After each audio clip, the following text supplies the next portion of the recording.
Oh yeah, more than a couple of times. The thing is that the more attractive the girl is, the more we tend to overlook. Back in my university days, there was this insanely hot redhead I met in one of my classes. She was smoking hot, probably the most attractive woman I've ever been with. She was a solid 9 to 10 out of 10, and she even showed interest in me. It took me a long time to realize that my closest friends, who thought she was crazy, weren't just jealous. They actually might have been onto something. The sex was great, it was available anytime, anywhere, in any way, and maybe that blinded me. I went in to take a final in one of my classes. After it was over, I went outside and turned my phone on again. Something like 40 missed calls, 20 texts. I won't repeat the voice messages or texts, except for the last text. It was her hanging her dog from a tree with her belt. Her own dog. Keep in mind, this was a dog she had cared for since high school. Story 1. A very attractive woman I talked to had several books of Polaroids of men's butts. Close up, no other distinguishing marks. She could name them all by memory. She would bring it with her to social events and ask for volunteers to be added. I thought maybe it was art, but at one point she mentioned she was trying to become a mortician and invent human body taxidermy. I assume she has a room of preserved butts now. Story 2.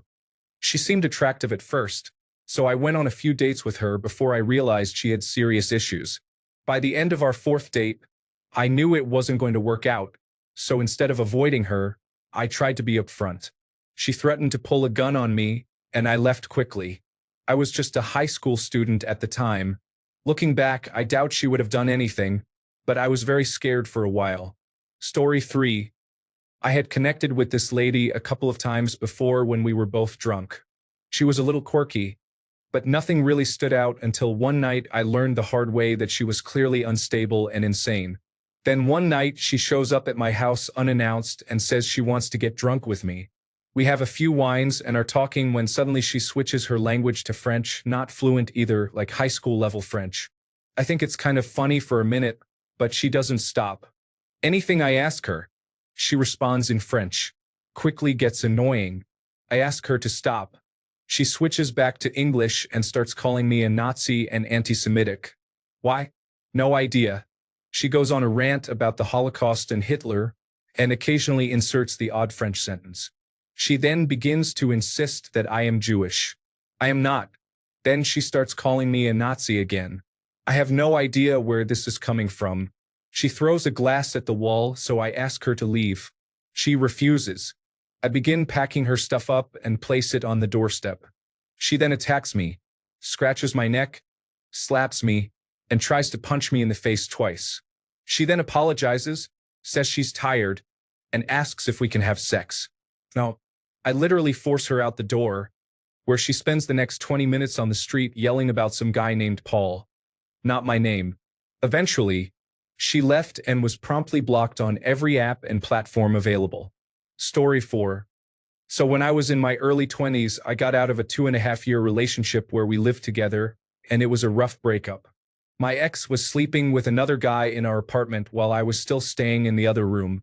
There was this girl I started seeing as a rebound. She was someone I had met at a festival a few years prior, and we had kept in touch as friends. She messaged me out of the blue within a couple of weeks of the breakup. It had been a couple of years, and I always had a crush on her, so I did not talk to her out of respect for my ex when I was not single. I was in Virginia, and she was in New York going to school for drama at New York University. We kept talking more and more, culminating in my recently liberated self driving up there within a week, and we were tearing each other's clothes off within 5 minutes of meeting up. We had a fun weekend, then went back to normal life. We would still talk, and I ended up going up to see her a couple more times within a couple of months. I was not seeing anybody else, but it was pretty casual. Eventually, she wanted more and was starting to get really clingy and possessive, which becomes toxic quickly when things are long distance. I could feel myself starting to build up some resentment towards her because of this. Even though I was not really interested in seeing anyone else, I realized I did not get out of a toxic relationship to jump into an unnecessary long distance one requiring a lot of work and constant attention. So I called her to break it off. She did not take it well.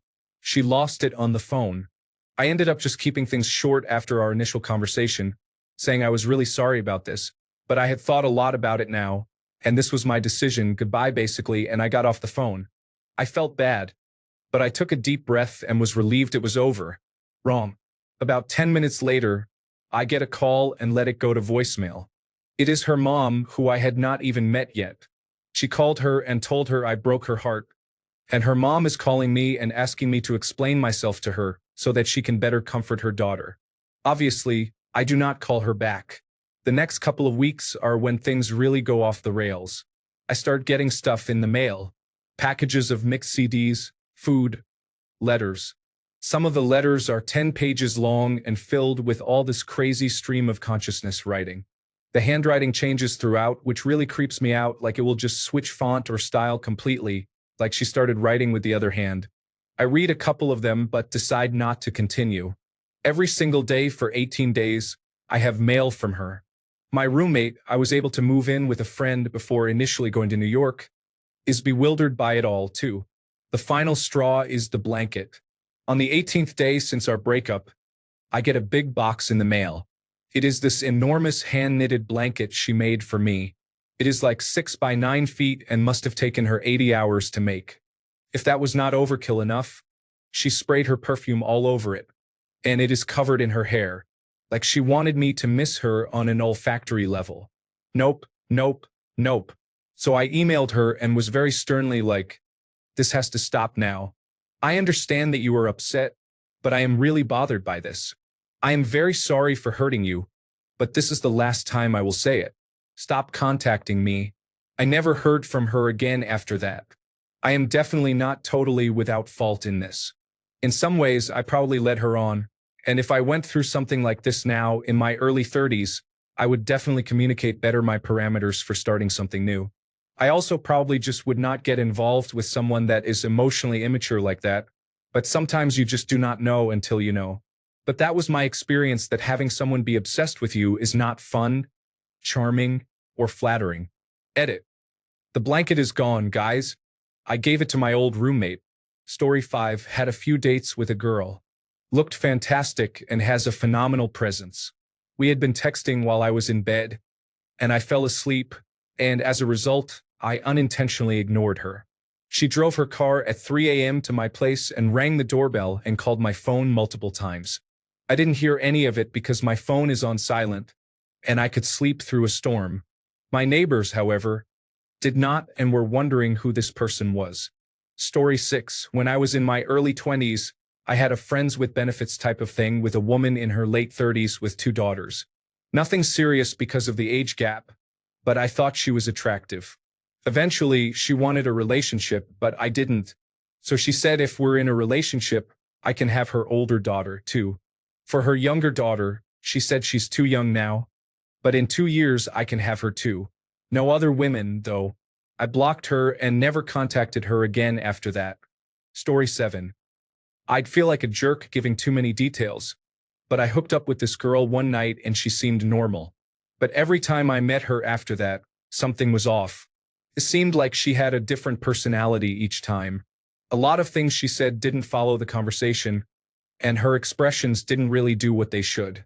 For example, while watching a horror movie, she said the death scenes made her excited. One night, I'm passing her room around 3 a.m. and see she's just sitting there staring at her television while it's off. I knock and ask her what's up, and she looks at me weirdly and says she's watching a show. I hadn't talked to her in a while, and then one day, this girl says that she texted her saying I had trapped her in her room. I told my friend about it, and apparently she texted multiple people on different days claiming I was kidnapping her or something. Prior to this, she told me she wasn't allowed to own a gun due to a history of depression. But the more I spoke to her, the more I think something else was going on. Story 8. My neighbor, who was like my second mother, emailed me while I was deployed and asked if her niece, who was about my age, could interview me for a Veterans Day project she was doing, as she was a journalism major. I agreed to it, and she gave my email to her niece, and we began corresponding. Well, eventually we got friendly. I was lonely, and we just chatted casually for the final few months I was overseas. When I got back to the United States, per her insistence, we exchanged phone numbers. She was cute, but I wasn't exactly infatuated with her. I was already really interested in another girl. I came home on leave, and my neighbor insisted we all get together for pizza so she and I could meet. Nothing was weird. She seemed very charming, but again, I was seriously interested in the other girl.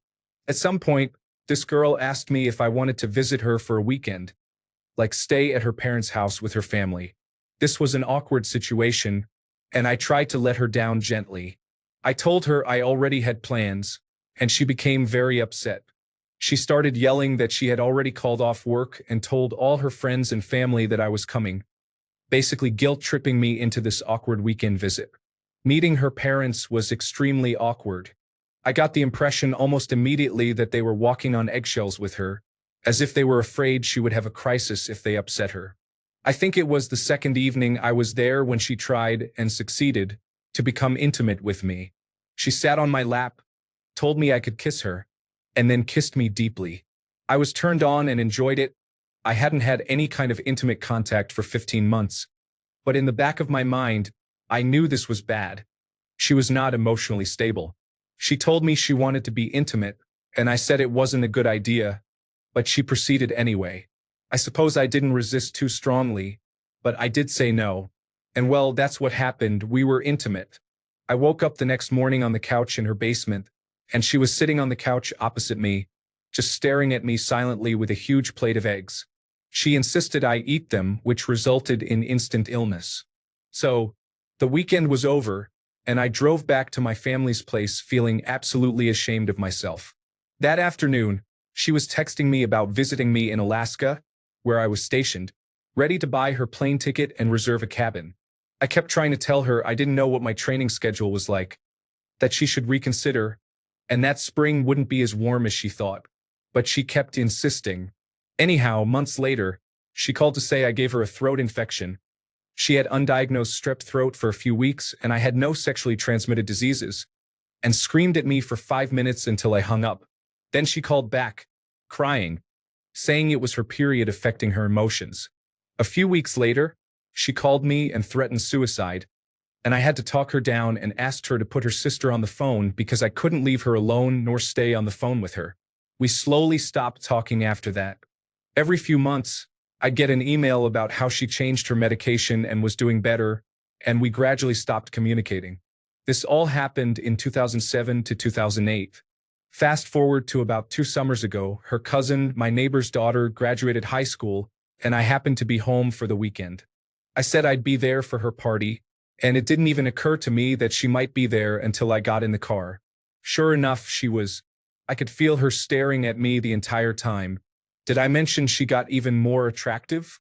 Well, I was mingling with some of my old neighbors and talking to my neighbors' kids, who were now teenagers or in their early 20s, and I turned around and there she was. I hadn't talked to her in nearly a decade, and she cornered me. I thought something dramatic might happen, but all she said was, "I just want you to know I'm not crazy anymore." And then she left. That truly frightened me. Story 9.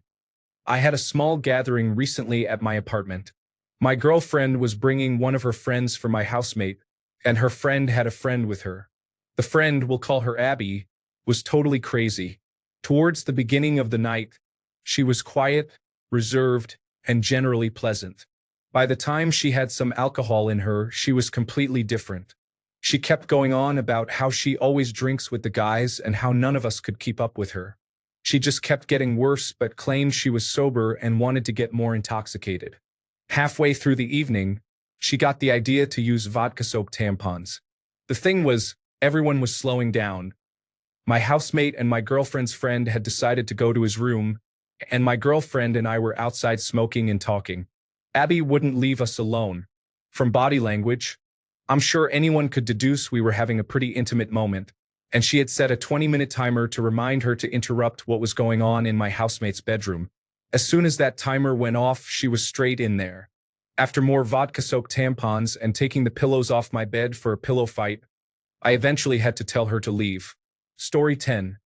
This was back in January, and I had met a girl on Bumble. We instantly hit it off and went on a few dates. We had a lot of very specific future goals in common, so she would very seriously say that we were going to get married, and I would laugh it off. One day we were meeting up and she got into a minor car accident. I went over to the scene, and she was sobbing like crazy. I thought she was seriously hurt and kept suggesting she go to a hospital. Every time I brought it up, she would say, "Do you think I'm pretty? Tell me I'm pretty. Tell me exactly what you like about me. Do you really like me? What do you think of my outfit?" Never in my life had I instantly gone from being so into someone to not being into someone at all. Edit. Just to clarify, yes, she had a minor concussion. And no, this doesn't explain the behavior because she had exhibited this type of behavior many times several weeks before the accident. Story 11. I dated a woman for 2 years who said to me on our very first date that her father is always with her, sitting with us right now. Her father is alive and well, by the way. I immediately thought she was crazy, but I didn't have anything better to do with my night. So we had a very dysfunctional 2-year relationship with many, many weird stories in it. Worst idea I ever had. Story 12. Oh yeah. More than a couple of times. The thing is that the more attractive the girl is, the more we tend to be able to overlook. Back in my university days, there was this insanely hot redhead I met in one of my classes. She was smoking hot. Probably the most attractive woman I've ever been with. She was a solid 9 to 10 out of 10, and she even showed interest in me. It took me a long time to realize that my closest friends, who thought she was crazy, weren't just jealous. They might have actually been onto something. The sex was great. It was available anytime, anywhere, and in any way, and maybe that blinded me. I went in to take a final in one of my classes. After it was over, I went outside and turned my phone on again. I had something like 40 missed calls and 20 texts. I won't repeat the voice messages or texts, except the last text. It was her hanging her dog from a tree with her belt. Her own dog. Keep in mind, this was a dog she had cared for since high school.